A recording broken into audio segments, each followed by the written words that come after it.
সংসদ সদস্য ও জাতীয় নাগরিক পার্টির নেতা হাসনাত আব্দুল্লাহকে লক্ষ্য করে যুক্তরাজ্যের লন্ডনে ডিম ছোড়া হয়েছে। এ ঘটনা নিয়ে উত্তেজনাকর পরিস্থিতির সৃষ্টি হয়। এনসিপি গঠন হলো ফেব্রুয়ারি 2025-এ। জুলাই বিপ্লবের 7 মাস পরে, নির্বাচনে 12 মাস আগে। কোনো নির্বাচনের অভিজ্ঞতা নাই, কোনো গভর্নেন্স ট্র্যাক রেকর্ড নাই, নাহিদের কোনো প্রশাসনিক অভিজ্ঞতা নাই, কারোই নেই, আসিফেরও নাই, মন্ত্রী যতদিন ছিল কোনো দৃশ্যমান আইকনিক সাকসেস নাই। ভোটার, প্রোটেস্ট হিরো আর গভর্নিং লিডারের মধ্যে পার্থক্য বোঝে। গাড়ি বানাইতে বানাইতে রেস শুরু হয়ে যাওয়ার মতো আর কি। আমি নিজে 6 আগস্ট থেকে বারবার বলছিলাম বৈষম্য বিরোধী ছাত্র আন্দোলনকে একটা সাংগঠনিক কাঠামো দেন, দল বানান। এটা শুধু আমার কথা না, অনেকেই বলছে, আমাদের বন্ধুরা বলছে, সিনিয়র বুদ্ধিজীবীরা বলছে, কেউ শোনে নাই। কারণ তখন ছাত্রদের ইগো আকাশে, তারা বিপ্লব কইরা ফেলছে, হাসিনাকে হটায় ফেলছে, সরকারে বসছে, এরা আর কারোর সাথে পরামর্শ করবে কেন? অহংকার এমন জায়গায় পৌঁছাইছিল যে আমাদের বন্ধুদের মুখের উপর কইছিল আপনারা এত বুঝেন, ক্ষমতায় যাইতে পারেন নাই কেন? তারপর তাদের সে আকাশ ভরা ইগো, আকাশ ভরা তারা হয়ে গেছে। এই অহংকার যে বিপ্লবকে হজম করছে সেটা কেউ তখন বোঝে নাই, আজকেও বুঝছে কিনা জানি না। দ্বিতীয় কারণ হইতেছে সময়ের অঙ্ক। 6 মাস আর 18 মাস। নেপালে আন্দোলন থেকে নির্বাচন 6 মাস। মানুষের ক্ষোভ তখনও টাটকা, রক্ত শুকায় নাই, কেউ ভোলে নাই কে গুলি চালাইছিল। সেই রাগ সরাসরি ব্যালট বাক্সে গেছে। বাংলাদেশ আন্দোলন থেকে নির্বাচন 18 মাস। এই সময় কি হয়? মানুষের মনোযোগ সরে যায়, প্রফেসর ইউনূসের সরকারের কথা কেউ শোনে না। প্রত্যেকদিন একটার পর একটা আন্দোলন। বিএনপি নিজেই কত আন্দোলন করছে, সিটি কর্পোরেশনে তালা লাগাই দিছে, সেক্রেটারিতে আন্দোলন করছে, যমুনার সামনে প্রত্যেকদিন আল্লাহর ওয়াস্তে একটা করে বিক্ষোভ। একটা সিটি কর্পোরেশন যদি একদিন না চলে, আপনার নাগরিক সেবা চলবে? নগর তো স্তব্ধ হয়ে যাবে। গভর্নেন্স ফেল করছে। মানুষ তখন আর বিপ্লবের কথা ভাবে না, পেটের কথা ভাবে, গভর্নেন্সের কথা ভাবে, নিরাপত্তার কথা ভাবে, রাস্তায় শৃঙ্খলার কথা ভাবে। আইন শৃঙ্খলার অবনতি হইতেছিল, অন্তর্ঘাত তো চলছেই, হাদিকে খুন করলো। আর এমন অনিশ্চয়তায় মানুষ একটা নিয়ম মানে, পরিচিত মন্দ বেছে নেয়, অচেনা ভালোকে বাঁচে না। এইটা বাংলাদেশের মানুষের দোষ না, এটা মানুষের স্বাভাবিক মনস্তত্ত্ব। এইটারে কয় লস অ্যাভারশন বা ক্ষতি এড়ানো। মনে যখন ভয় থাকে যে সব হারাইবো, তখন কমপক্ষে আগেরটা তো চেনা, ওর দুঃশাসন তো দেখছি, সেই দুঃশাসন তো আমি সহ্য করতে পারছি, তো এর চাইতে তো আর খারাপ হবে না, এই লজিক কাজ করে। যদিও একটা সতর্কতা, বিএনপি বিপ্লব বিরোধী শক্তি না। ইলেকশনে বিপ্লব পক্ষের যে সমস্ত শক্তি লড়াই করছে তারাই জিতছে। যদিও আমরা সবাই দেখতেছি বিএনপি জুলাইকে ধারণ করে না। ইলেকশন আগে হইলেও সম্ভবত বিএনপি জিততো, তবে ছাত্ররা বেটার পজিশনে থাকতো, আরো আসন বেশি পাইতো। এইবারের তৃতীয় কারণ, বিএনপির অর্গানাইজ সাবোটাজ। বিএনপি শুধু অপেক্ষা করে নাই, বিএনপি সক্রিয়ভাবে অন্তর্বর্তী সরকারকে ব্যর্থ করছে, সক্রিয়ভাবে কাউন্টার রেভলিউশনারি কাজ করছে। কি কি করছে বিএনপি? আগেও বলছি, ঢাকা সিটি কর্পোরেশন অচল করে রাখছে, সচিবালয়ে আন্দোলন করছে, প্রত্যেকদিন একটা ইস্যু, প্রত্যেকদিন একটা জ্যাম। এখন একটা জায়গায় দেখেন নির্বাচনের পরে এইসব আন্দোলন কোথায় উধাও হয়ে গেছে, একটাও নাই, জাতিগুলোর মতো উড়ে গেছে। কারণ আন্দোলনগুলো কখনোই জনগণের দাবির আন্দোলন ছিল, এগুলো বিএনপি করতো। এগুলো ছিল ইউনূস সরকারকে ডিস্টেবিলাইজ করার টুল। 2 নাম্বার, স্থানীয় সরকার নির্বাচন আটকাই দিছে। প্রফেসর ইউনূস স্থানীয় সরকার নির্বাচন দিতে চাইছিল, বিশ্ববিদ্যালয়ের ছাত্র সংসদ নির্বাচন দিতে চাইছিল, বিএনপি হইতে দেয় নাই। আওয়ামী লীগের চেয়ারম্যান মেম্বার সবাই পালাইছে, স্থানীয় সরকার তো এরাই চালাইতো। তৃণমূলের রাজনীতি, সমাজের নিয়ন্ত্রণ, ছোটখাটো বিচার সবাই তার হাতে ছিল। সে পুরা স্ট্রাকচার ভেঙে পড়ছিল। নতুন লিডারশিপ দরকার ছিল, নতুন মুখ দরকার ছিল, নতুন শক্তি দরকার ছিল। বিএনপি সেটা হইতে দেয় নাই। কেন? কারণ স্থানীয় নির্বাচন হইলে কি হইতো? জামাত এনসিপির মাঠ পর্যায়ে একটা বেস তৈরি হইতো, ইউনিয়ন পরিষদ, পৌরসভা, উপজেলায় নতুন মুখ আসতো যারা বিপ্লবের পক্ষের। ছাত্র সংসদ নির্বাচন হলে কি হইতো? বিপ্লবের পক্ষের ছাত্ররা একটা ইনস্টিটিউশনাল ভিত্তি পাইতো। ব্যাপারটা কেমন হইতো সেটা ছায়া তো আমরা দেখছি, ডাকসু, চাকসু, রাকসুতে শিবিরের বিজয় থেকে।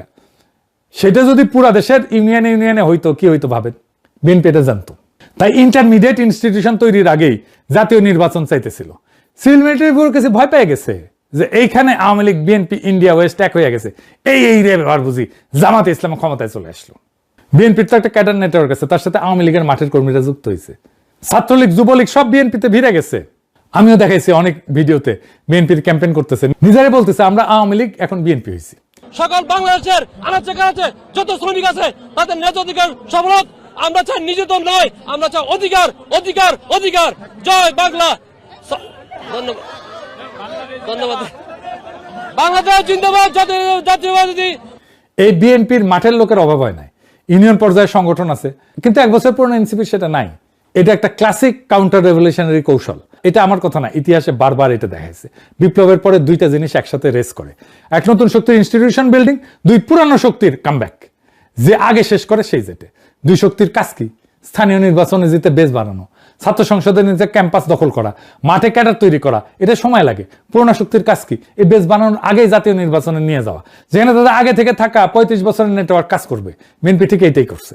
ইন্টারমিডিয়েট ইলেকশন সব আটকাইছে, স্থানীয় নির্বাচন না বলছে, ছাত্র সংসদ না বলছে, জাতীয় নির্বাচনের দিকে ঠেলা দিছে। মানে বিপ্লবের শক্তিকে শিকড় গজনের সময় দেয় নাই, গাছ বড় হওয়ার আগে উপড়ে ফেলছে। এটা কাউন্টার রেভলিউশন, সামনে থেকে লড়াই না, সময়কে অস্ত্র বানায়। ফ্রান্সে 1789 সালে বিপ্লব হইল, জনগণ রাজতন্ত্র উৎখাত করলো, কিন্তু বিপ্লবীরা নিজেদের মধ্যে বিভক্ত হয়ে গেল। নতুন কাঠামো দাঁড় করানোর আগে ক্ষমতার লড়াই শুরু হলো। ঠিক সেই বিশৃঙ্খলার মধ্যে নেপোলিয়ান ঢুকে পড়লো। সে বলল, আমি শৃঙ্খলা আনবো, স্থিতিশীলতা আনবো, শান্তি আনবো। ক্লান্ত মানুষ মেনে নিল, বিপ্লবের ফসল তুললো পুরনো ধাঁচের একজন শাসক। বাংলার লুথার কিং দেশে ফিরে একই কথা কইছিল, নিরাপদ বাংলাদেশ করবে, তাই না? একই সিস্টেম, একই টেমপ্লেট। মিশরে 2011-তে তাহার স্কোয়ারে লাখো তরুণ হোসেনি মোবারককে হটাইলো, তারপর নির্বাচন হইলো, মুরসি জিতলো।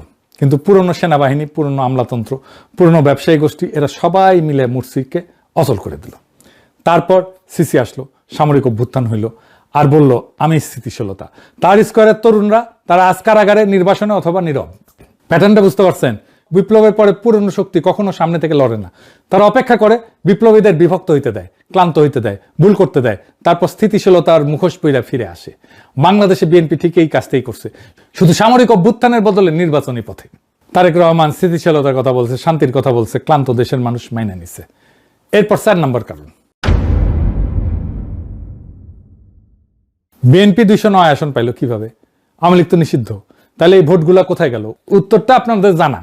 পুরানো বন্দোবস্তে প্রত্যেকটা স্তম্ভ বিএনপির পিছনে সারিবদ্ধ হয়ে গেছিল। 1 নম্বর স্তম্ভ আমলাতন্ত্র, ব্যুরোক্রেসি। হাসিনা 15 বছর যে প্রশাসন তৈরি হয়েছে, ডিসি, ইউনো, পুলিশ, নির্বাচনের কর্মকর্তা, এরা সব পুরনো ব্যবস্থার লোক। এদের জন্য বিএনপি মানে সিস্টেম কন্টিনিউশন, জামাত এনসিপি মানে সিস্টেম ডিসরাপশন। জামাত এনসিপি আসলে কি হবে? দুর্নীতির বিচার হবে, ব্যাংক লুটেরাদের হিসাব চাওয়া হবে, প্রশাসনে জবাবদিহিতা আসবে, ব্যাংকগুলো থেকে পাচার হয়ে গেছে ফেরত দিতে হবে সেগুলো। কিন্তু বিএনপি আসলে পুরনো খেলা চলবে, শুধু মুখ বদলাবে। তাই হইতেছে কিনা বলেন? এই জন্যই আমলাতন্ত্র বিএনপির পাশে। আমরা পুলিশ লীগের অবসান চাইছিলাম না, এখন আইসা বলে আমি জাতীয়তাবাদী আদর্শের সৈনিক। শুনেন, বিগত ফ্যাসিস্ট আমলের 18 বছর একের পর এক পদবঞ্চনা, অপমান, বৈষম্য আর মানসিক নির্যাতনের শিকার হয়েছি, কিন্তু শত প্রতিকূলতার মধ্যেও আমি জাতীয়তাবাদী আদর্শ থেকে এক চুলো বিচ্যুত হইনি। শুনেছেন? তাহলে বদলাইলো কি? এবার আসেন 2 নম্বর স্তম্ভ, সেনাবাহিনী, পুলিশ, র্যাব।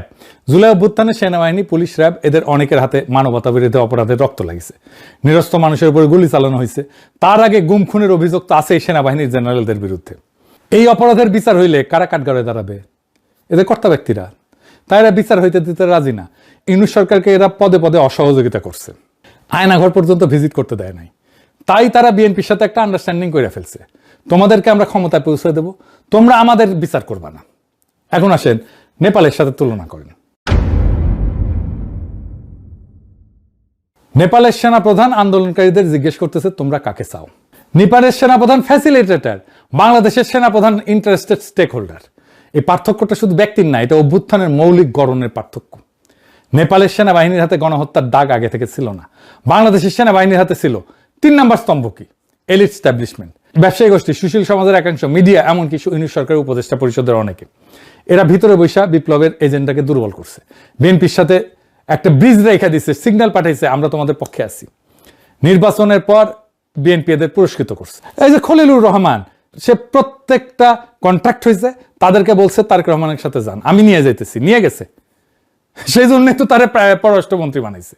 নির্বাচনের পর বিএনপি এদের পুরস্কৃত করছে, নতুন সরকারের জায়গা দিচ্ছে। এটা গোপন কিছু না, মানুষ দেখছে কারা কারা গেছে বিএনপির গুরুত্বপূর্ণ পদে। আমি আর আলাদা করে আর নাম কইতে চাইলাম না। আর সবচেয়ে গুরুত্বপূর্ণ, আওয়ামী লীগের ভোট ব্যাংক। এই ভোট ব্যাংকের বড় অংশ দিশেহারা, তারা জামাত এনসিপিকে দেখতেই পারে না। বাংলাদেশের আওয়ামী লীগ কখনো এনসিপিকে ভোট দেবে না, তারা বিএনপিকে ভোট দিতে পারে, এমনকি জামাতকে ভোট দিতে পারে, কিন্তু কখনো এনসিপিকে ভোট দেবে না। বাংলাদেশের হিন্দু সম্প্রদায় এখনো পর্যন্ত জামাতকে ভোট দেবে না, তারা যেই দলই করুক না কেন। পরে কি হবে জানি না। বিএনপি তো তাদের বলছে ধানের শীষ আপনাদের পাশে আছে। নৌকার যে কান্ডারি, যে মূল মাঝি, ও নৌকার সবগুলোকে ফেলে দিয়ে পাড়ায় চলে গেছে, ইন্ডিয়া চলে গেছে, ঠিক না? এখন আমাদের যারা এখানে নৌকা ভরতে না সারা বাংলাদেশে, তারা তো একটু অসহায় অবস্থায় আছে। যে আমাদের মূল লক্ষ্যেই পালাই গেছে, আমরা এখন কি করব? তো সেই জায়গায় আমি আপনাদেরকে এইটুকু আশ্বাস দিতে পারি যে আপনাকে হতাশ হবেন না, ধানের শীষ আপনাদের পাশে আছে, আমরা আপনাদের পাশে আছি। আমরা বেঁচে থাকতে আপনাদের গায়ে কেউ ফুলের টোকাও দিতে পারবে না। এরা বিএনপিতে গেছে। এখানে একটা কথা বলি, অনেকে বলে আওয়ামী লীগ নিষিদ্ধ করাটা একটা স্ট্র্যাটেজিক মিস্টেক ছিল, কারণ আওয়ামী লীগ যদি মাঠে থাকতো তাহলে আওয়ামী লীগের এই ভোট বিএনপি পাইতো না, কিন্তু আওয়ামী লীগ নিষিদ্ধ হয় সেই ভোট কনসলিডেটেড হইয়া বিএনপিতে গেছে। আমরা তাও আওয়ামী লীগের নিষিদ্ধের পক্ষে বলছি, আমরা জানতাম আওয়ামী লীগের ভোট বিএনপিতে যাবে, গেছেও, তাহলে কেন চাইছি? কারণ আওয়ামী ভোট যে নিবে সে আওয়ামী ইন্টারেস্টের কাছে ডিপেন্ডেন্ট হয়ে যাবে। বিএনপিও গেছে, গেছে না? আওয়ামী ইন্টারেস্টের কাছে তাকে আওয়ামী নির্ভর হইতে হইতেছে না, আওয়ামী লীগ তোষণ করতে হইতেছে না, খালেদা জিয়ার গাড়ি বহরে হামলাকারীকে জামিন দিতে হইতেছে না, মুক্তিযুদ্ধের চেতনা হইতেছে না, আওয়ামী ন্যারেটিভ গ্রহণ করতে হইতেছে না। আওয়ামী লীগ যত বেশি মুক্তিযুদ্ধের কথা কইছে তার চেয়ে বেশি কইতেছে বিএনপি, যেন বিএনপি মুক্তিযুদ্ধের চ্যাম্পিয়ন। হ্যাঁ, ওই যে আছে না, শুনি বিবরণ কোদে তিনি কন, মারিয়া করিব খুন, বাবু যত বলে পারিষদ দলে বলে তার শত গুণ, সে শত গুণ বলে পারিষদ হইয়া। বিএনপি মুক্তিযুদ্ধের কথা। আর কি হয়েছে? এই বিএনপির হিস্টোরিক ভোট ব্যাংক বিএনপি থেকে সরে আসবে, সরে আসতেছে। জামাত এনসিপি যে ভোট পাইছে তার অর্ধেক তো বিএনপির ভোট ব্যাংকের ভোট। লং টার্মে বিএনপির ক্ষতি হবে, তাই হয়েছে, আরো ক্ষতি হবে। পঞ্চম কারণ কি? এবারে ইউনূস সরকারের দিকে তাকাই, এখানে নেপালের সবচেয়ে নাটকীয় কন্ট্রাস্ট। নেপালে অনেকে ভোটাভুটি করে, ছাত্র আন্দোলনকারী ভোটাভুটি করে অন্তর্বর্তীকালীন সরকারের প্রধান নির্বাচন করছে। বাংলাদেশে হাসিনা পালানোর পরে কি হলো? কয়েকজন ইউনিভার্সিটির টিচার, কয়েকজন ছাত্র নেতা একটা ছোট্ট গ্রুপ বসে সিদ্ধান্ত নিল প্রফেসর ইউনূস। কোনো বিস্তৃত আলোচনা নাই, কোনো গণভোট নাই, কোনো ব্রেনস্টর্মিং নাই, কোনো ডিসকর্ড নাই, কোনো পাবলিক ফোরাম নাই, একদম টপ ডাউন ডিসিশন, সেনা সমর্থিত ট্রানজিশন। ফ্যাটাল মিস্টেক এটা। এটা আন্দোলনের জন্য নেপালে হাজার হাজার মানুষ ইন্টারিম নেতা বাছাই করছে, বাংলাদেশে কয়েকজন মিলে ঠিক করে দিছে। আপনি যত বেশি মানুষকে ডিসিশন নেওয়ার টাইমে ইনভলভ করবেন তত বেশি ওন করবে তারা। ছাত্ররা যাদের সাজেশন নিয়ে সরকার তৈরি করছে তারাই সবচেয়ে বেশি সমালোচনা করছে ইউনূস সরকারে, এখনো করতেছে। গণতন্ত্রের প্রথম অরিজিন স্টোরি থেকে এই সরকার ড্যামেজড। সবচেয়ে ভয়ানক ভুল, প্রফেসর ইউনূসকে কোনো ম্যান্ডেট দেওয়া হয়নি যে আমরা কি চাই, এই তালিকাটাই তৈরি হয়নি। কার কি জানতো? একটাই কাজ, নির্বাচন। ইউনূস জানতো না তার কাজ কি, সংস্কার, নির্বাচন, শাসন, নাকি তিনটাই। উনি নিজেই বলছেন আমার কথা শুনতে হবে, পরে দেখা গেল ওনার কথা কেউ শোনে না। এমন একটা প্রশ্ন আসে, তাইলে কেন দ্রুত নির্বাচন দিয়ে চলে গেলেন না প্রফেসর ইউনূস? 6 মাসে ছেড়ে দিলেই তো হতো। কারণ হইতেছে বাংলাদেশের মানুষ বিএনপিকে বিশ্বাস করে না। বিএনপি আগেও ক্ষমতায় ছিল 2001 থেকে 6, সেই সময় দুর্নীতি, হাওয়া ভবন, তারেক রহমানের 10% গল্প, খাম্বা, হাসিনা পালানোর পরে অব্যাহত চান্দাবাজি, খুন, জখম, ধর্ষণ। বিএনপি নামা বলে এই যে এখানে 271টা খুন করছে, 81টা ধর্ষণ করছে বিএনপি এই 20 মাসে। আপনারা যখন দেখবেন তখন ব্যাটছে কিনা আল্লাহ মালুম। মানুষের এটা মনে আছে তার দুঃশাসনের কথা, মানুষ জানতো দ্রুত নির্বাচন দিলে হয়তো বিএনপি আসবে আর তাদের পরিবর্তনের প্রতিশ্রুতি রাখবে না। তাই জনদাবি ছিল আগে সংস্কার হোক তারপরে নির্বাচন হোক। এই দাবিটা যুক্তিসঙ্গত ছিল, কারণ আমরা দেখতেছি সংস্কার যা করে গেছিল ইউনূস সরকার কোনটাই তারা রাখতেছে না, ভূমধ্যাদেশ বাতিল করে দিছে। কিন্তু সমস্যা হলো সেই সংস্কার করার সক্ষমতা ইউনূস সরকারের ছিল না। কেন ছিল না?